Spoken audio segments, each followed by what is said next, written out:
Okay, I am ready to take on the ChatGPT challenge. I looked in my fridge and my freezer and I saw that I had some frozen shrimp I wanted to use for dinner, and I always like to include a veggie, so I found some bell peppers, and of course, I want more protein, so we have a can of black beans too that we could use. So I asked ChatGPT to give me a recipe for shrimp quesadillas. Let's make it together.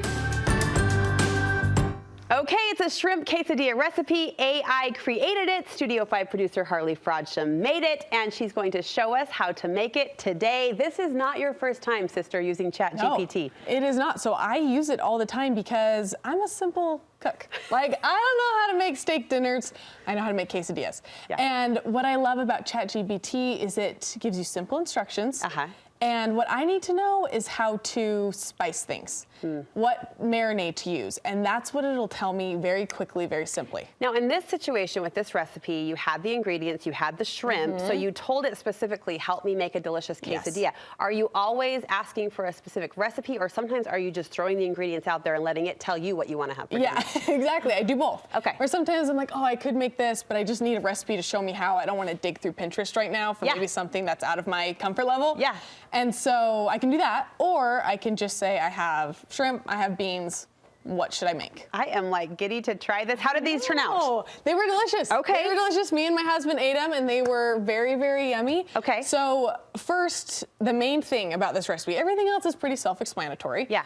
But the marinade, that's exactly why I love using ChatGPT, because it tells me how to spice things, how to season things. So I'm gonna have you make this for me. Okay. I already did all the measurements. You'll add them into there. So it's just a tablespoon of olive oil. Okay. And then that seasoning is just like chili seasoning, paprika, salt, pepper, garlic. I did a garlic salt instead of garlic. Okay. And I have a fun thing here while you juice those limes. You bet. We're gonna add 2 limes there. Yep. Is my favorite chili seasoning is this chili lime from Trader Joe's. Oh, I've heard a lot about that. Okay, have you? Yes. I just think it's delicious and I love it. And so this is something that I often call on, is I don't just do regular chili seasoning. Right. I do the chili lime from Trader Joe's. So you should be buying that. Okay, so this is our marinade. Yeah, that's our marinade. You'll whisk that up. Yep. And then you'll just add it to the bag of shrimp.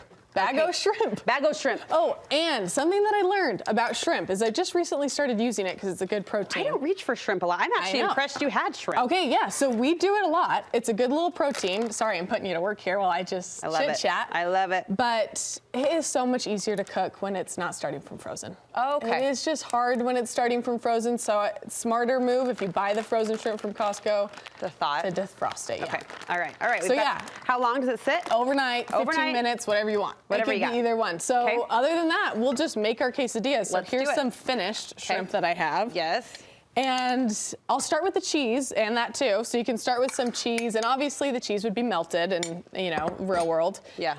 You'll melt the cheese on the quesadilla. You can add some veggies. We do the cheese first and then add our toppings. I'm with you, ChatGPT assistant. Exactly. Yes. But then you can add some shrimp, and I did some veggies. I just did it. ChatGPT just said peppers, because that's what I asked it to do. Yeah. But I added onions to it too. Kind of like a little fajita mix, you know? Freelancer. So you can add a little bit of veggies, Yep. a little bit of avocado. I just did a can of black beans there, if I can pick these up. Yeah, there you go. There we isn't it fun to be proper and cook on TV? I know. In our home kitchens, we're just I always use spoons. How often are you using ChatGPT come dinner time? I really am using it quite often. Yeah? Like I say, okay, another fun fact. What? We'll pretend that's cooking It's there. cooking. Sizzle, sizzle. Jinx. Okay, so I use ChatGPT quite often, and a fun thing to do is ask it at the beginning of the week to make you a meal plan. So I'll say, I'll say, hey, I need 5 meals, simple. I'll take 30 minutes to make. Give me a grocery list. Give me the recipes, give me the instructions. And it's all how you communicate to it, right? When you ask for specific detail, like simple or like chicken included. Totally, and you can say, sometimes it'll give me a recipe, I'll say, I don't have that ingredient, and I'll ask it to regenerate, but substitute the teriyaki sauce. Okay. And it does. All right. I know. This ChatGPT Dinner Challenge is proving to be quite successful. We're learning a lot as we go, little cues that you can plug in, and of course, some great simple recipes to take to your own dinner table. Harlee, thank you so much. We will link you to this specific recipe from our website, studio5.ksl.com, or if you want to search on your own, you can always access the upper right-hand corner of the website. There's a search engine there. The food tab, though, hopefully your friend come dinner time each day.